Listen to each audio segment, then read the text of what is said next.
O cristianismo é um só. A mensagem de Deus para a humanidade é uma apenas: a lei de amor. E chegou à humanidade por intermédios de muitos mensageiros divinos, tendo seu ápice em Jesus, nosso mestre e guia. Ezequiel, Malaquias, Elias, Abraão, Moisés, Jesus, Kardec e todos os grandes avatares da humanidade vieram à Terra com o objetivo de trazer a mensagem divina ao homem, conforme a condição de entendimento da humanidade à época.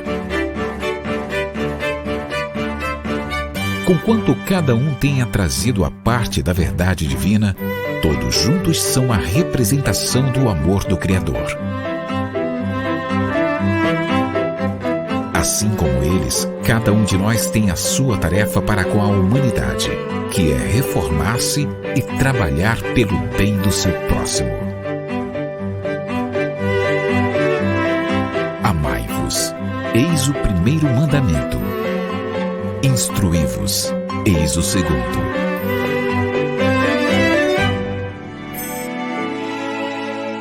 Conhecendo o Espiritismo. Centro Espírita Online Casa de Jesus, a morada de todos os corações.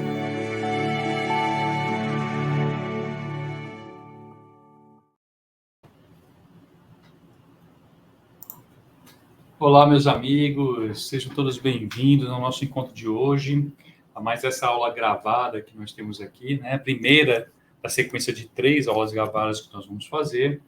Para quem está chegando hoje, nós fazemos assim, a gente tem 3 aulas gravadas sobre determinados assuntos e ao final dessas 3 aulas, na outra semana, nós fazemos uma aula ao vivo, onde a gente faz uma coletânea dessas últimas 3 aulas gravadas, tá bom? E por que eu estou dizendo isso? Porque é importantíssima a participação de vocês. Em cada aula gravada dessa, tem um espaço lá embaixo que é para comentários. E nesses comentários, vocês vão dizer o que vocês entenderam da aula, quais suas percepções, o que vocês acharam do tema. Vão dar as percepções de vocês, porque esses comentários que eu utilizo na aula ao vivo, tá certo? Então, quem faz essa aula ao vivo é vocês, e a gente viu que dessa forma a gente consegue trocar experiências, conseguimos, de certa forma, ampliar o nosso conhecimento, porque muitas vezes trazem percepções diferentes das minhas, e a gente acaba fazendo uma coisa meio que eclética, ajuda todos nós a crescermos. Tudo bem? Então, queria agradecer a vocês que deixam os seus comentários lá, está ajudando bastante. Eu tenho visto que tem aumentado o número de comentários. Antigamente era 1 ou 2 pessoas fixas que sempre deixavam seus comentários, e as pessoas estão agora se soltando um pouquinho mais e estão deixando seus comentários. Eu agradeço por isso, tá? E outra coisa, peço que vocês curtam os vídeos do canal. Não são as minhas aulas, não.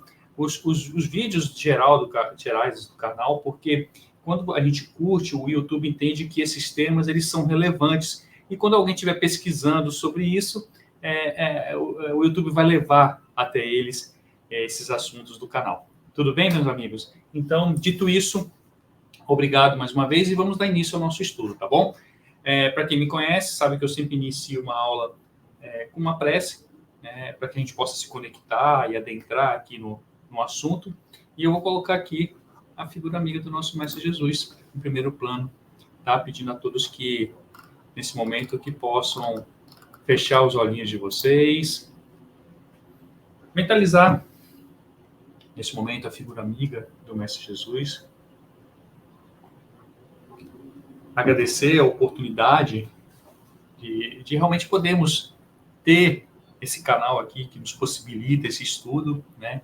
E de estarmos dispostos, né? De termos forças para, no final do dia, como hoje, estarmos aqui estudando. Então, Pai querido, obrigado pela oportunidade, que possamos compreender ao máximo os seus ensinamentos. Abençoa o nosso propósito de nos tornarmos melhores, para que a cada dia possamos ser instrumentos melhores para a sua obra. Fique conosco hoje e sempre, que assim seja. Que assim seja, então, meus amigos. Dando início, então, ao nosso estudo, hoje nós vamos iniciar a nossa aula 34. Vamos adentrar num novo capítulo, tá? Vamos entrar no capítulo 34, e que é o que trata do capítulo, que é início do capítulo 10. Aliás, a aula 34, vamos entrar no capítulo 10, né? E vamos dar início a esse capítulo, que vão trazer bastante elucidações para a gente, coisas novas, muitas reflexões. E hoje, o capítulo, o versículo que vem junto com esse capítulo, é o capítulo 10, versículo 5, que diz o seguinte para nós: Jesus, porém, lhes disse: por causa da dureza de vosso coração, Moisés vos escreveu este mandamento. Esse assunto de hoje é um assunto bem polêmico, tá? Já vou logo advertindo. É um assunto polêmico, porque nós vamos falar de um tema onde alguns vão concordar, outros não, devido às crenças que possuem, né? E nós vamos tentar entender exatamente o que Jesus está querendo nos dizer, né? Quando ele fala, por causa da sua dureza do vosso coração, Moisés vos escreveu este mandamento. A primeira coisa que eu queria que vocês refletissem sobre esse, antes de nós entrarmos verdadeiramente no tema, é sobre como era a sociedade da época de Moisés. Essa é a primeira reflexão que se faz necessário fazer. Por que eu digo isso? Porque na época de Moisés, as pessoas elas eram mais rudes, mais animalizadas, eram mais força, mais poder, né? Mais as coisas se resolviam através, muitas vezes, da violência, da força bruta, né? Quando Jesus veio, e quem leu esse livro, Boa Nova, vai entender o que eu estou falando, para que Jesus pudesse vir, houve toda uma preparação, né? Onde o mundo teve que se transformar, mudando, de certa forma, os pensamentos, os sentimentos, a forma de agir diante das circunstâncias. Aí veio o quê? Veio a arte, veio a música, né? Veio a cultura, coisas que foram tocando o coração das pessoas e trazendo uma certa harmonização de sentimentos. Por quê? Para que Jesus pudesse vir com a nova lei de amor e não houvesse aquele choque, aquela coisa muito forte. Então, se Jesus viesse na época de Moisés falar de amor, talvez ele não durasse tanto, né? Quanto ele durou pregando, né, o seu evangelho. Por quê? Porque as pessoas eram extremamente animalizadas para a época, tinham corações mais duros, né, sentimentos mais duros, né, em relação às coisas da vida, né? Então, Jesus veio no momento propício, depois de muita preparação, de um planejamento muito grande para que tudo acontecesse da forma como aconteceu, né? Então, dito isso, essa primeira passagem que eu vou compartilhar com vocês aqui novamente, traz para a gente uma reflexão interessante, né? Que ela faz parte, como todos nós sabemos, do Novo Testamento, né? Na parte do livro de Marcos, capítulo 10, versículo 5, como eu acabei de dizer. E aí ela mostra Jesus falando, né, com algumas pessoas e faz referência ao mandamento que Moisés escreveu, né? E aí ele está explicando o quê? Ele está explicando que esse mandamento foi dado devido à dureza do coração das pessoas daquela época, né? Então, isso a gente interpreta como Jesus indicando que certas leis e certos mandamentos foram estabelecidos não porque fossem os mandamentos ideais, mas porque as pessoas precisavam deles devido à sua falta de compreensão, né? Ou mesmo de disposição de seguir caminhos mais elevados. Eles eram mais brutos, com sentimentos mais brutos, mais grosseiros, né? Então, eles não estavam preparados ainda para a lei que viria de vir por Jesus, que é a lei de amor, né? Mas Moisés teve um papel fundamental porque ele trouxe o quê? Ele trouxe Deus para a vida das pessoas. Um Deus talvez mais forte, aquele Deus que castigava, aquele Deus mais severo, mas trouxe Deus, né? Era o que as pessoas entendiam, foi a linguagem que as pessoas entendiam naquela época. Tudo bem? Então, e aí, Jesus, o Emmanuel traz um tema interessante, e aí que vem a reflexão importante para a gente. ele traz texto com o nome de Divórcio, tá? Divórcio. Do livro Levantar e Seguir, da editora Gen, capítulo Divórcio, página 35. Vocês vão ver aqui que, diferente das outras aulas, já tiveram algumas parecidas, eu não vou duplicar, né, o tema, o texto aqui, porque a editora Gen, ela não permitiu que o livro fizesse, apenas citou qual era o capítulo para que as pessoas pudessem ler. Então, o que eu vou fazer aqui para que a gente possa respeitar a decisão, né, da editora? Eu vou falar um pouquinho, né, sobre o que esse tema, esse livro, essa parte do divórcio nos ensinou acerca desse tema, né? Então, nós vamos encontrar lá, eu vou deixar aqui, posso deixar aqui para que vocês possam voltar, daqui a pouco eu tiro, tá? Porque eu coloco só a minha imagem. Nós vamos encontrar lá nos parágrafos que estão sendo tratados nesse tema, uma discussão acerca do divórcio, né, e a abordagem de Jesus sobre esse assunto. Então, nós vamos encontrar lá que Jesus menciona que Jesus oferece uma definição esclarecedora, né, uma coisa que venha clarear o entendimento das pessoas sobre esse dispositivo, né, que foi aprovado por Moisés em relação ao divórcio. Ele explica, Jesus, Emmanuel, nesse texto, que a instituição do divórcio ela não veio da esfera da influência divina, tá? Segundo Emmanuel, mas sim por conta daquilo que nós acabamos de falar, da dureza dos corações humanos. O que isso nos sugere, então? Que o divórcio ele é proibido, que ele é permitido? Qual é a leitura que a gente traz disso? Ele sugere que, embora a permissão para o divórcio tenha sido dada na lei de Moisés, não era o ideal ou a vontade original de Deus, mas sim uma concessão devido à natureza, muitas vezes, vamos dizer assim, pecaminosa ou obstinada das pessoas que tinham na época. Então, essa interpretação, ela enfatiza a importância de nós compreendermos esse contexto, né, cultural, esse contexto histórico, né, para que possamos interpretar esses ensinamentos de uma forma mais racional possível, né? Para que a gente possa tentar compreender isso de uma forma não apaixonada, né? Mas tentar realmente entender o que se queria dizer, né? E aí a gente vai entender, ao decorrer desse texto, a gente vai ver que existem várias discussões e perspectivas diferentes sobre o divórcio, né? Várias formas de entregar. Então, alguns até sugerindo que ele é uma providência que surge da maldade para evitar que a maldade destrua completamente. Olha só, isso tinha no texto, né? Sugere que ele é uma providência que surge da maldade para evitar que a maldade destrua completamente.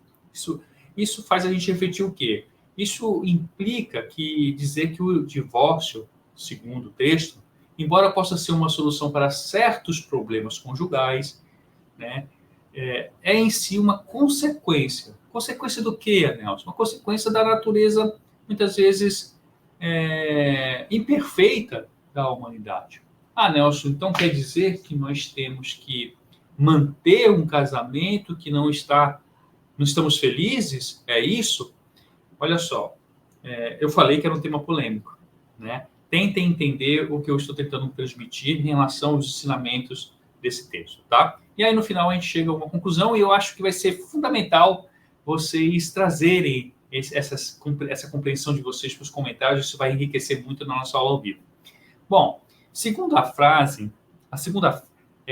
o texto, né, na verdade, nós vamos encontrar um destaque que, apesar do divórcio ser defendido por argumentos muitas vezes fortes, né, pelos juízes, né, pelos sociólogos, quando considerado sob pela perspectiva cristã, não pode ser visto como algo além disso, né? A gente não pode ir além disso. Mas por quê? Porque isso sugere que, embora o divórcio possa ser justificado por razões sociais, razões legais, sua aceitação não pode, não deve transcender, né, ultrapassar, segundo o texto de Emmanuel, os limites da perspectiva cristã, que pode, muitas vezes, ter uma visão mais restrita, mais fechada sobre a instituição do divórcio. Tá certo, meus amigos?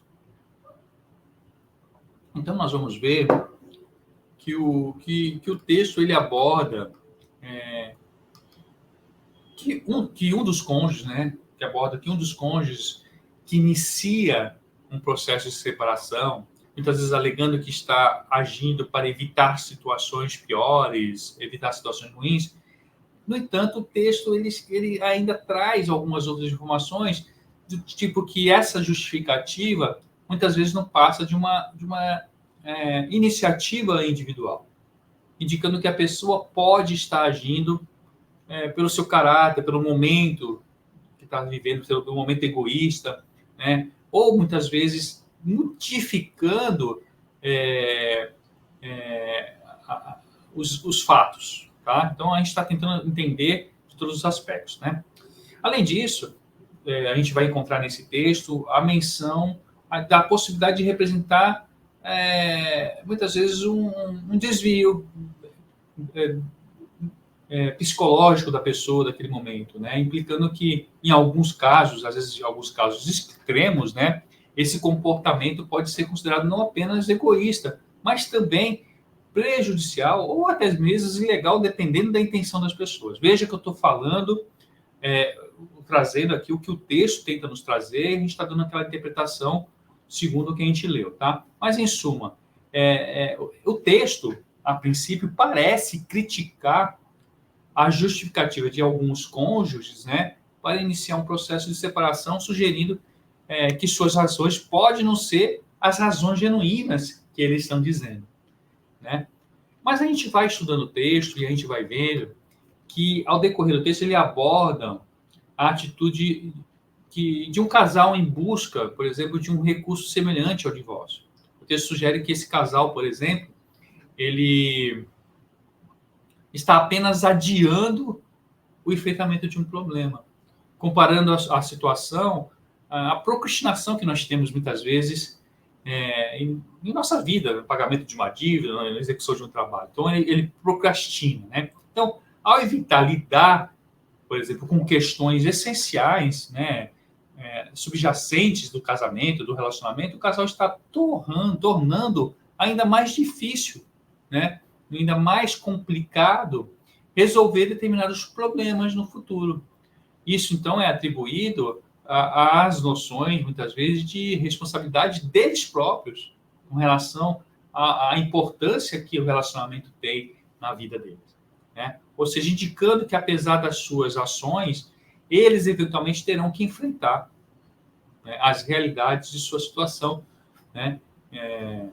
Demonstrando, né, no texto que é muito melhor abordar os problemas de frente do que evitá-los, do que jogar para frente, porque isso muitas vezes acaba desencadeando, né, essa questão, que nós estamos falando, que é o divórcio. Né? E aí o texto continua, né?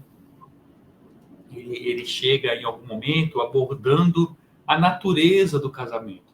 Mas ele fala também dos desafios que podem surgir dentro desse relacionamento. Então, quem casa tem que ter muita responsabilidade. Quando nós casamos, nós temos que estar muito certos do porquê nós estamos casando. Nelson, não estou entendendo. Eu sou separado, sou divorciado da minha esposa, do meu esposo. Você está querendo dizer que eu estou errada em ter me divorciado? Você está querendo dizer que eu fui irresponsável ao casar? Não. Por favor, não é nada disso que eu estou falando. Eu estou trazendo aqui um ensinamento bíblico constante, no capítulo 10, versículo 5. Eu estou trazendo aqui um texto de Emmanuel, do livro, que aborda esse assunto, mas eu acredito fielmente que cada caso é um caso e que deve ser abordado com o devido cuidado, respeito e carinho que ele precisa ter. Tá certo? Então, vamos estudar, vamos compreender, vamos trazer essas reflexões para a nossa vida. Tá certo? Então, a gente vai ver que nos textos existe uma parte do texto que fala que até mesmo um marido rude, ou então uma esposa, às vezes ignorante, são campos dos quais Deus trabalha. Ou seja, são terrenos férteis para ser trabalhados por Deus.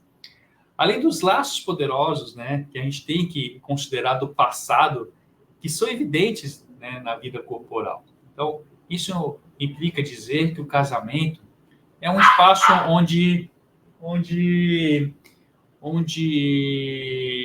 há a oportunidade para o crescimento pessoal, para o crescimento espiritual. Por isso o casamento muitas vezes se torna tão difícil, porque é um laboratório fenomenal para o nosso crescimento espiritual, não é? E independente das características, independente das personalidades individuais de cada um dos parceiros, isso corriqueiramente acontece, né? A gente vai ver também que o texto ele fala sobre como muitas pessoas, né, elas buscam o escapismo, né? Buscam escapar, né? E dessa forma ela é vista como uma medida nascida da dureza dos corações humanos. E o texto, né, ele adverte isso, ele traz que isso só levará a consequências danosas quando a gente acaba fugindo de alguma coisa. Então, a gente vai ver que no decorrer do texto, a gente vai encontrar que uma menção, né, de que se fugir das dificuldades do casamento não leva a nada, além de encontrar efeitos negativos e prejudiciais. Tá certo? Vamos prosseguir aqui para a gente tentar compreender, né? Então, a gente vai ver que esse parágrafo ele destaca a transição, né? Esse texto ele dstaca a transição ao final da mentalidade voltada para a animalidade, para uma vida mais espiritual. Então, ele traz para a gente uma reflexão que aqueles que estão nesse processo, né, de transição, né, devem refletir sobre os ensinamentos de Jesus e devem abordar a preocupação realmente exclusiva com que se tem muitas vezes, e aí tanto homens ou mulheres, com prazeres mundanos, prazeres efêmeros, prazeres passageiros. Muitas vezes as pessoas casam muito cedo, né? E por conta disso, no decorrer desse casamento, que não tem muitas coisas fáceis, a gente tem que reconhecer, elas acabam pensando, poxa, e se eu fosse solteiro, quanta coisa eu deixei de viver? Então nós temos que pensar, botar numa balança realmente e verificar o que nos motiva a separar, né? E em vez de estarmos buscando verdadeiramente a separação no primeiro momento, eles são encorajados, né? A gente percebe que as pessoas são encorajadas a buscar uma compreensão mais profunda, né? No texto fala da espiritualidade, né? E se afastar dessas motivações puramente seria egoísta, pessoais, né? Então explica realmente uma mudança de foco, de valores, buscando uma vida alinhada com princípios espirituais e morais. Bom, eu trouxe aqui para vocês a interpretação de Emmanuel, né, o texto de Emmanuel e a interpretação dele sobre essa passagem. E como eu sempre peço de vocês que tragam a opinião de vocês em relação a determinados assuntos, eu também não posso deixar de dar a minha opinião, não é? De dizer o que eu penso em relação, por exemplo, ao divórcio. Eu acredito, sinceramente, na união das pessoas. Eu acredito que o casamento é um instituto realmente muito importante, não é? É através dele que nós constituímos famílias, nós aprendemos, construímos, nos melhoramos, porque quando a gente existe uma união de pessoas com perspectivas diferentes, com pensamentos diferentes, a tendência é que as pessoas cresçam uma com a outra, quando assim se comprometem a fazer. entendo as dificuldades de estar casado, entendo muitas vezes que não é fácil mudar, né, uma pessoa, uma vida de solteiro, uma vida de casado, tem que ser realmente estar muito convicto de que é isso que se quer. Mas eu entendo também que as pessoas hoje casam por vários motivos, muitos motivos, que são muitas vezes diferentes de outros tempos, né? Eu vejo que hoje as pessoas casam por interesse, casam pelo belo, casam pela atração, né, que se tem em relação a outra pessoa, sem se ater com mais profundidade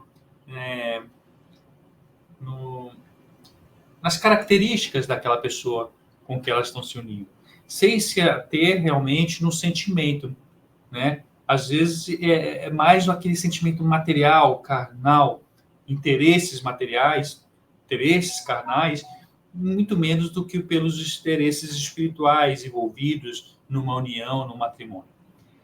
E aí, eu questiono, eu me pergunto, e nesses casos, onde o casamento não foi imbuído dos melhores sentimentos, das melhores condições?